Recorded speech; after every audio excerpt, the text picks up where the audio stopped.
교만할 만한 모든 것에 헌금하라. 교만할 만한 모든 것에 헌금하라라는 제목으로 하나님 말씀 증거하도록 하겠습니다.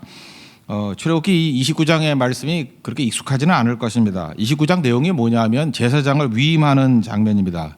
그러니까 우리가 왕 같은 제사장이라 그러잖아요. 그 신약의 개념에 의하면 하나님께서 우리를 일꾼으로 세우실 때입니다. 그러니까 오늘 고선선교 출발을 하죠. 선교 일꾼으로 우리를 세우셨습니다. 그 제사장의 역할을 감당하라는 거예요. 제사장은 뭐냐면은 하나님과 백성 사이에 중재자 역할을 하는 거예요. 그래서 피스메이커가 되게 만드는 거, 하나님과 화평을 이루게 만드는 거, 그게 일꾼입니다. 그러니까 일꾼으로 세워지고 난 다음에 해야 될 일이 뭐냐? 우리 같이 이제 고성선교 대원들로 부르시고 또 파송하게 될 때 이후에 우리가 해야 될 일이 무엇인가?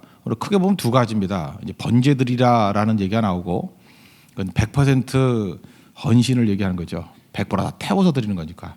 그러니까 우리가 선교 기간 동안에 어떻게 해야 되겠습니까? 100% 헌신하는 번제같이 드려지는 인생이 돼야 된다. 이게 첫 번째 메시지고, 두 번째는 그 인구 조사를 해야 될 거 아닙니까?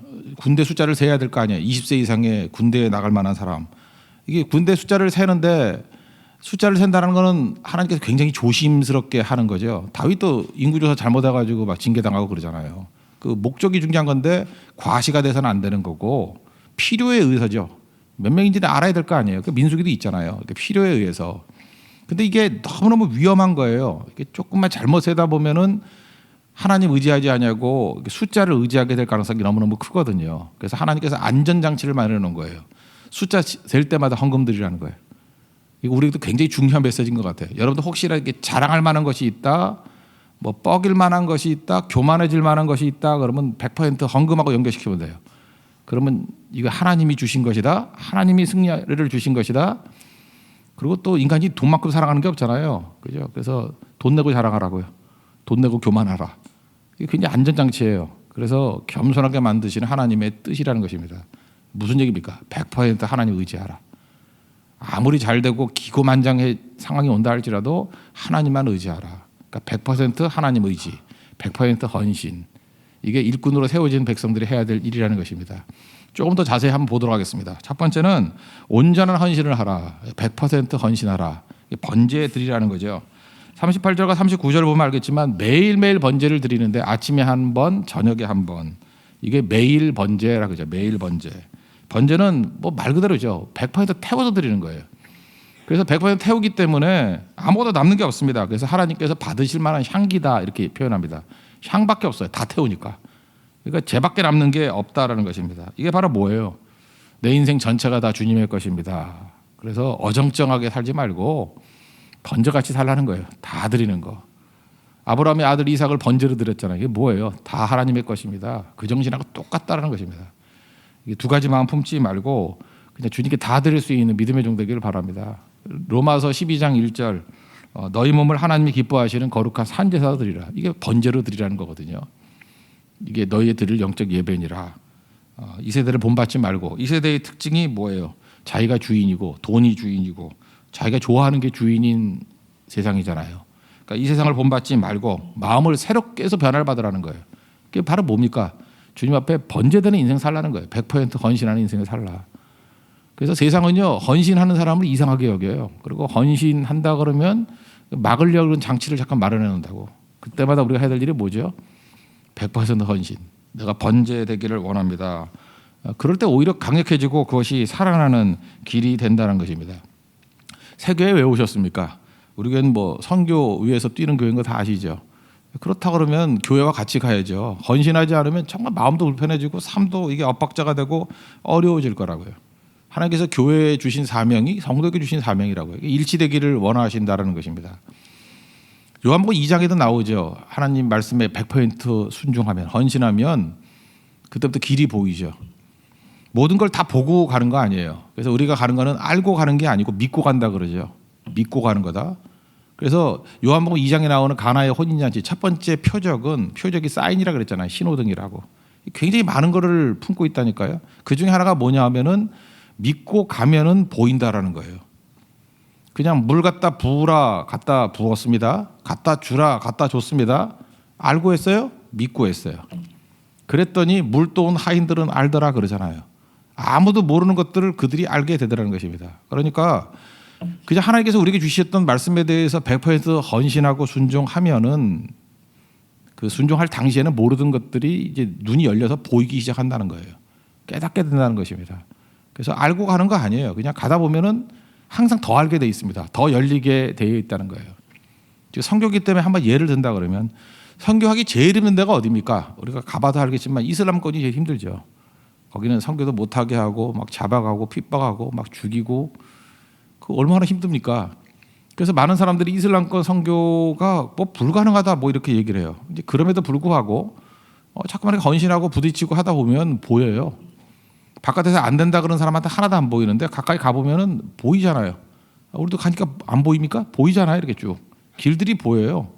그리고 하나님께서 틈을 만들어 주십니다. 세상에 틈 없는 게 어디 있어요? 모든 게 다 틈이 있지. 아파트 그렇게 잘 지어도 물이 새는데 그렇잖아요. 방수처리 그렇게 해도 물이 새는데 틈이 왜 없어요? 틈은 반드시 있는 거죠. 저는 이슬람권의 틈 그러면은 이런 거라 생각해요. 갑자기 IS하고 하마스하고 싸우네요. 거기 틈이 벌어져요. 또 내전이 막 일어나죠. 그 철옹성 같은 나라다가 난민, 전 세계 난민의 90%가 이슬람 난민입니다. 난민이 어마어마해요. 시리아 같은 나라는요, 1,200만 명이 난민이에요. 엄청난 거죠. 1,200만 명이 지금 전쟁 때문에 시리아를 떠났다니까. 1,200만 난민이 막 돌아다니고요. 아프가니스탄 난민도 터키에 한 300만쯤 있고요. 이란에 200만쯤 있고 난민이 어마어마해요. 근데 묘한 게 그렇죠. 우리 한국도 언제 부흥했습니까? 산업화 때 농촌에 있던 인구가 도시로 다 밀려들면서 사람이 이동을 하면은 마음이 열리거든요. 그때 복음을 엄청나게 받아들였다고요. 지금도 그래요. 어디 정착이 되고 이사 오래 안 다니는 사람들은 복음 받아들이기 참 힘들어요. 그죠? 근데 하나님께서 어느 순간인가 한 번 이렇게 뒤집어요. 뭐 이렇게 뒤집어 버리면 이동하게 만든다고. 이동할 때 마음이 틈이 열리는 거예요. 그때 받아들이는 거라고. 지금 이슬람 난민 가운데 복음 때문에 변화된 사람이 되게 많아요. 지금 터키만 해도요. 그 아프간 난민이나 뭐 이런 사람 되게 많은데 시리아 난민들 뭐 몇백만이 와 있어요. 전체가 450만이 와 있거든요. 근데 아랍어를 하는 전도자가 없대요. 전하면은 받아들일 수도 있는데 준비된 사람이 전 세계 다 뒤져봐야 한 5명, 6명밖에 없대요. 거기 현장에 있는 사람 가운데. 그러니까 기회가 없는 건 아니죠. 준비가 안 된 거지. 그러니까 지금도 아랍어 준비되어 있으면 할 곳은 너무너무 많이 있다라는 거예요. 너무너무. 우리가 아프가니스탄 뭐 우리 알지 않습니까? 그 뭐 우리나라에게 상처도 있는 나라고 한데 아프가니스탄도 정말 힘든 나라거든요. 힘든 나라인데 저도 최근에 알았어요. 그 시리아가 쓰는 언어는 아랍어고 아프가니스탄이 쓰는 말은 아프가니스탄어겠지 그랬는데 그게 페르시아어래요. 페르시아어. 그래서 이란하고 거의 90% 똑같대요. 그 네팔 사람들이 인도 거의 하잖아요. 힌두어 다 하잖아요. 그죠? 이렇게 뭐 세게만 바라보면 안다고. 그러니까 우리 한 남북한 정도 차이 정도밖에 안 되는가 봐요. 그런데 지금 이상한 일이 벌어졌어요. 이란이 이슬람 국가인데 이란에서 부흥이 일어나요. 부흥이 엄청나게 일어나는데 이란이 기독교인을 엄청나게 또 핍박을 해요. 부흥도 일어나고 핍박도 있어요. 그래서 이란의 크리스찬들이요. 터키로 지금 난민으로 간 사람이 3만 명이에요. 근데 3만 명 중에 7천 명이 그리스도인이래요. 3만 명 중에 7천 명이 크리스찬이래요. 근데 이 3만 명 중에 7천 명의 크리스찬들이 아프간 사람들에게 언어가 비슷하니까 전하기 시작한다라는 거예요. 이거 우리가 생각했던 겁니까? 아니죠. 이게 저는 그 바알과 아사라에게 그 무릎 꿇지 아니한 숨겨진 7천 명이 있다. 그 생각하더라고요. 7천 명. 그 우리는 만약 우리가 훈련시킨다 그러면 아까도 얘기했잖아요. 아랍어 단 사람 뭐 5명에서 10명도 안 된다고. 그런데 7천 명의 준비된 사람들이 하나님께서 준비시켜요. 그건 뭐 태어나자마자 이란어는 하니까. 그 사람들이 크리스찬인데 또 핍박을 당해서 쫓겨나고 본국에서는 만날 수 없는 사람들이에요. 근데 터키에서 만나서 그들이 복음을 증거하고 있더라. 소름 끼치는 얘기 아닙니까? 이게 하나님이 하시는 일이죠. 중국이 저렇게 복음화된 이유가 뭐예요? 선교사 들어가서 된 게 아니잖아요. 이 공산권에 막혀가지고 교회 다 폐쇄시켜버리고 고난 가운데 있었는데 그 안에서 복음의 능력이 나타나고 틈이 나타난 거 아니에요? 뚜껑 열어봤더니 뭐 1억인가 2억인가 예수 믿는 사람으로 변화되어 있었잖아요. 누가 해요? 하나님이 하신 거라고요. 우리도 잊지 마십시오. 우리 고성 목사님에게 들었잖아요. 뭐 2% 3% 그러다가 이제는 뭐 9%까지 가더라고. 마지막에 4%였는데 이제 9%까지 갔더라고. 그래서 그 얘기는 그냥 추세를 보면 되는 거죠. 뭐 정확한지 안 한지 그거보다 중요한 것은 어쨌든 움직이고 있잖아요.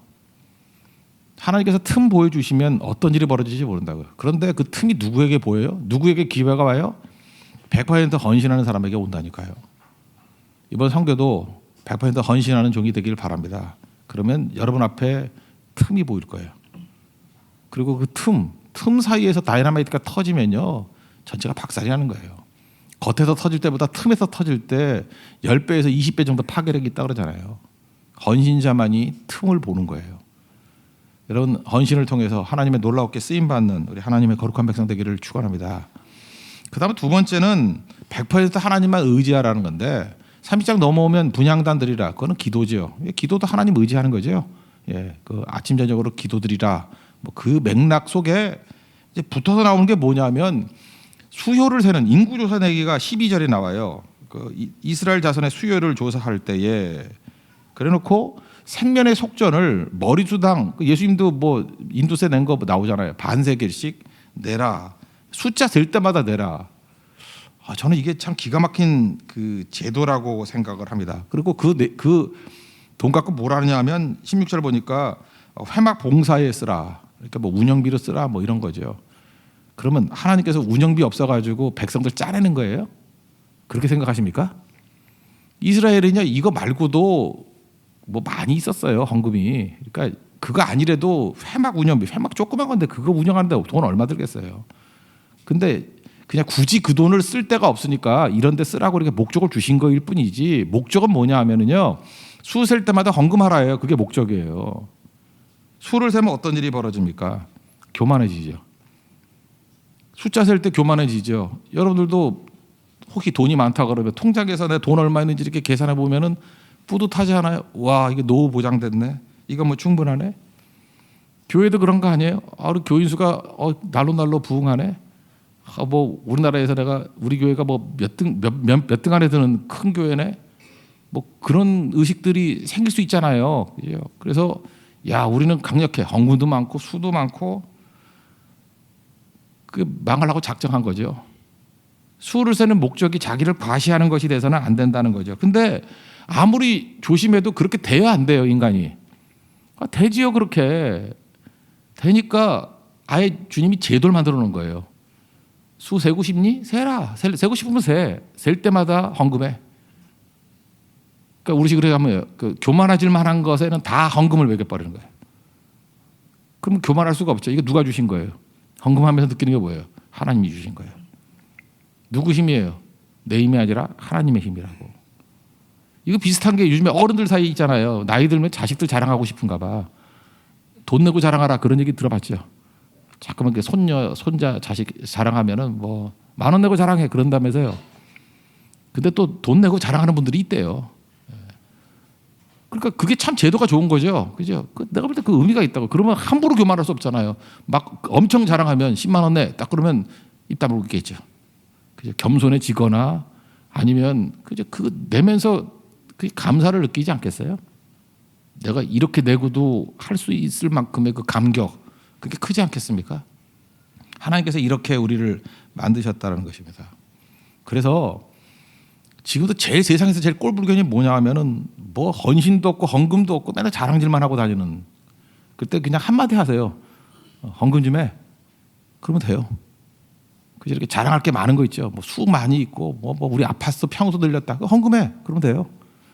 자동차 크게 샀다 그러면서 뭐 이렇게 맨날 닦으면서 뭐 뚜껑이 열리네 이러면 헌금해 그러라고요. 아니면 헌금 목록을 보여주든지. 그런 차를 타고 다니면서 이 꼴이냐? 부끄럽게 만들어야 된다고. 이게 비례하면은 절대로 교만에 빠지지 않습니다. 이번 선교 가서도 마찬가지예요. 하나님께서 많은 은혜를 주시고 또 부흥을 주시는 팀들이 있을 거라고요. 그때마다 그거 이렇게 말할 때 반드시 속전과 연결시키면은 이게 페널티가 아니잖아요. 그게 감사 헌금이에요. 그래서 감사가 넘쳐나면 그걸로 하나님께서 피어리드로 끝나는 게 아니라 컬런이 돼서 또 다른 축복의 길을 열어주실 뿐만 아니라 이게 하나님이 하셨다라는 거 아니에요. 그 자체가 하나님께 감사하는 거니까. 그래서 겸손을 유지할 수 있다라는 것입니다. 성경이 참 기가 막히죠. 우리가 잘 될 때잖아요. 우리 한국 교회는 잘 될 때의 신학이 약해요. 항상 고난 속에만 있어가지고 고난 벗어나는 신학은 굉장히 깊은데 잘 나갈 때 어떻게 유지해야 되는지에 대해서 너무너무 약해요. 근데 성경에 다 있거든요. 잘 나갈 때, 수가 불 때, 뻐기고 싶을 위치에 놓일 때, 교만할 위치에 놓였을 때 헌금해, 그거예요. 그래서 절대로 흔들리지 않습니다. 이게 유태인들 보세요. 뭐 많은 부자들일수록 헌금도 많이 하고 도네이션도 많이 하고 그러잖아요. 이게 다 성경 정신이거든요. 그러니까 함부로 그래서 살지 않잖아요. 그래서 유태인 부자 가운데 뭐 방종해서 타락했다 이런 얘기 별로 없잖아요. 왜냐? 부자냐? 그게 한번 기사 날 때마다 헌금해 이거예요. 그러니까 하나님이 주신 거죠. 책임이 있는 거죠. 그게 몸에 배니까 그쪽으로 헌신할 수 있는 길이 더 크게 열리게 되더라는 것입니다. 이번 우리가 하나님 앞에서 제사장으로 위임받고 우리는 일꾼으로 위임받지 않았습니까? 그때마다 100% 충성하는 헌신하는 번제된 삶 되기를 원합니다. 그리고 수를 샌다는 게 뭐예요? 자랑할 만하고 교만할 만한 모든 것이 있는 곳에 속전을 드리는 헌금하는. 그래서 하나님께로부터 왔다 하나님의 힘이다. 그래서 더 큰 세계를 향해서 또 도약할 수 있는 우리 믿음의 신실한 종 되기를 축원합니다. 모두 자리에서 일어나겠습니다. 다시 한번 330장 찬송하겠습니다. 어둠 밤 슈테리니.